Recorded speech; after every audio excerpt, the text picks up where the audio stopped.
నరేష్ ఫ్రెండా అదర్వైజ్ ఇంకా ఎవరు వాళ్ళు ఎంగేజ్ చేశారు నరేష్ కోసం, అదే నా డౌట్ అది. సో దానికి సంబంధించి కూడా ఇంకా ఇన్వెస్టిగేషన్ చేయాల్సి ఉంటుంది.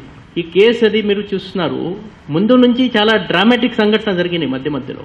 Only this up to this only our investigation is limited. ఇంకా చాలా క్వశ్చన్స్ ఉన్నాయి. ఇంకా ఈ పోలీస్ రిమాండ్ తర్వాత further interrogation, further evidence develop, ఇంకా మా టీమ్స్ కూడా కొన్ని రిటర్న్ రావాలా బయట నుంచి, ఇంకా కొన్ని విషయాలు బయటపడుతున్నాయి.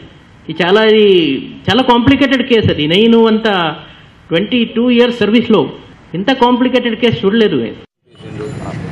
శ్రీనివాస్ రెడ్డికి ఉరి తీయాలి, ఆయన ఆస్తులు మొత్తం జప్తు చేయాలి, ఆయనతోని ఉన్న నలుగురిని కూడా అరెస్ట్ చేయాలి, నాకు వాళ్ళు ఎవరో వాళ్ళని కూడా నాకు చూపించాలి. అంతవరకు నాకు ఆత్మహత్య అనేది నాకు గుర్తు ఉండదు. వాళ్ళు ఎవరెవరో కొంచెం నాకు చూపించాలి. నా బిడ్డను తీసుకుపోయేది నాని వాళ్ళ అబద్ధం చెప్పి నా కొడుకుని లింగరాజ్ పెళ్లి తీసుకుపోయి నా కొడుకుని ఏం చేసింది కూడా బిడ్డకు తెలుసు కాబట్టి బిడ్డను కూడా చంపేసిండు.